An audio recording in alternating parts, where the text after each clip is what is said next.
Please ఈ వీడియోని ఒక లైక్ చేసి సబ్స్క్రైబ్ చేయడం మర్చిపోకండి. ఇంకా లక్ష్మి దీక్షితులు గారిని వెతుక్కుంటూ వెళ్తుంది కదా, ఇంకా పొగ రావడం చూసి ఇంకా అక్కడ ఉన్నారేమో అని చెప్పి ఇంకా అక్కడికి వెళ్ళి చూస్తుంది.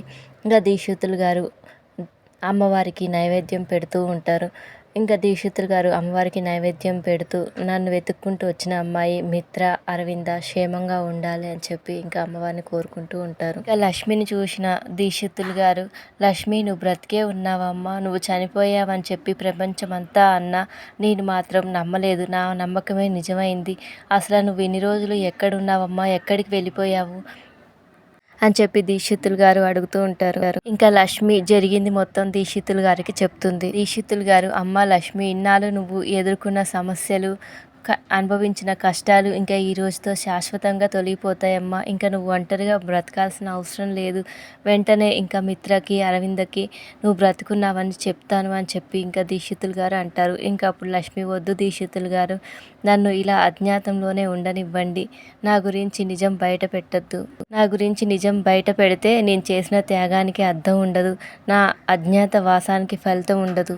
చేసే కుట్రలకు నందన్ కుటుంబానికి భవిష్యత్తు ఉండదు. నేను బ్రతికే ఉన్నానన్న నిజం దాచేయండి.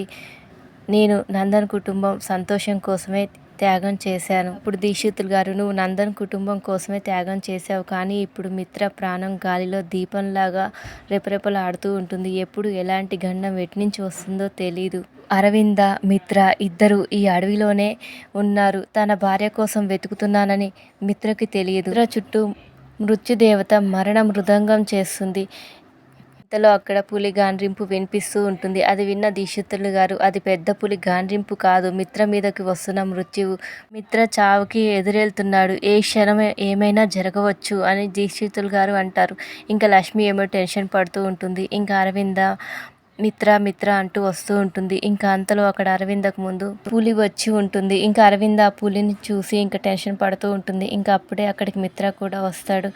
ఇంకా మిత్ర పులికి ఎదురుగా వెళ్ళి నిలబడతాడు. మిత్ర నువ్వు రావద్దు, వెళ్ళిపో అని చెప్పి ఇంకా అరవింద అంటూ ఉంటుంది. ఇంకా పులి ఏమో గాండ్రిస్తూ ఉంటే ఇద్దరు ఇంకా భయపడుతూ ఉంటారు. అప్పుడే లక్ష్మి ఇంకా పోలీస్ దగ్గర ఉన్న గన్ తీసుకొని కాలుస్తుంది. ఇంకా ఆ సౌండ్కి ఇంకా అక్కడ ఉన్న పులి పారిపోతుంది.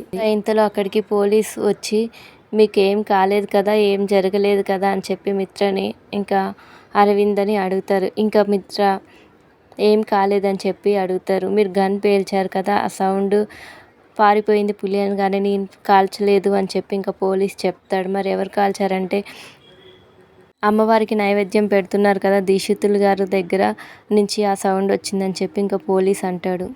పోలీస్ ఏమో మిత్రని, అరవిందని ఇంకా ఇద్దరిని దీక్షిత్ దగ్గరికి తీసుకొని వస్తాడు.